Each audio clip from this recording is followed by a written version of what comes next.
morning. I'm Mrs. Place and I am your Sunday school teacher.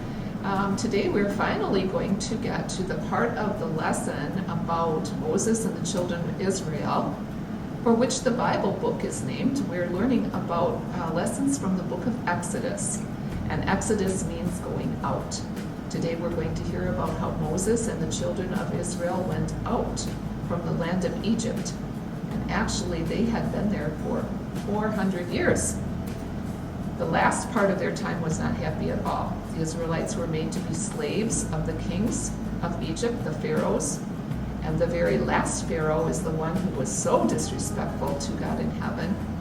Finally, after the plagues we learned about, the 10 bad things, Pharaoh called Moses and Aaron and he said, "Go, take your people and leave my land, don't come back."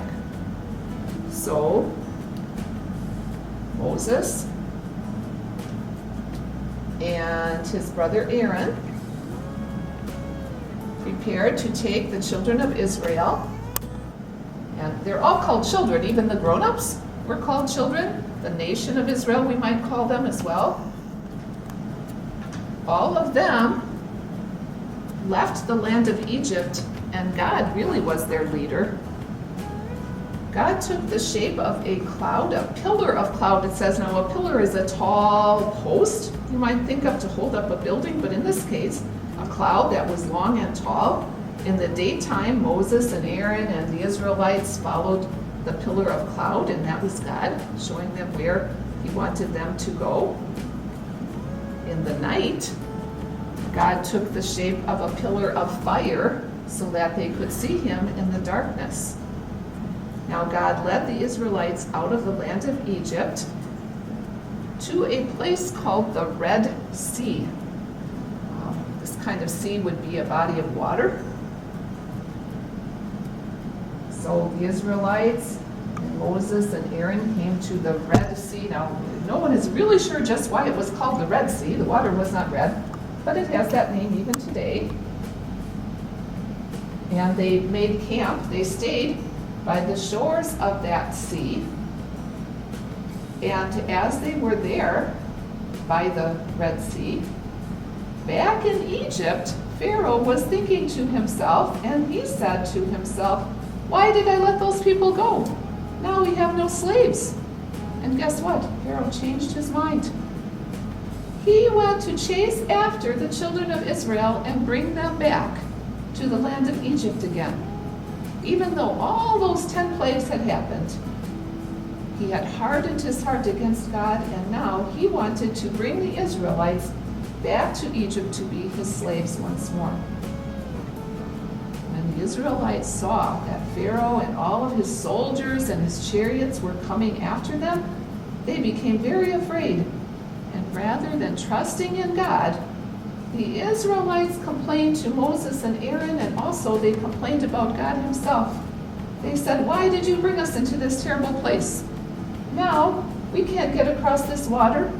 Pharaoh and his army are going to overtake us." They even said, "We would have been better off back in Egypt when we were slaves." So quickly, they forgot about everything that God had done for them. But Moses told them, and this is our memory treasure for this time. This is what Moses said. "Fear not." That means don't be afraid. "Stand firm and see the salvation of the Lord." Now, salvation means saving. Moses knew that God was going to save them. When we think about this memory treasure, we can think about how God saves us too, no matter what the trouble. Well, this is what happened for the children of Israel. God said to Moses, "Take your staff," that means his stick, the shepherd's staff or stick, and hold it out over the water of the Red Sea. And when Moses did that, God caused a miracle to happen. A strong wind came and it blew all the water up high on one side and all the water high up on the other side. And there was a path of dry land for the Israelites to cross over that sea. Now here we can see how there was dry land and the water stood up on one side and the water stood up on the other side, and all of the Israelites could cross over It took a whole night, because there were 600,000 of them by this time, a great nation of people.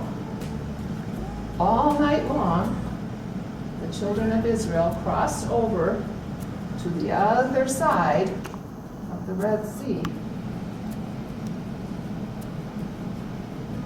When they had all gotten over to the other side, even Moses and Aaron crossed over. Pharaoh thought he could follow them. So Pharaoh ordered all of his soldiers and his chariots to go down into the sea to where that dry land was. But then God told Moses to hold his staff out over the water one more time.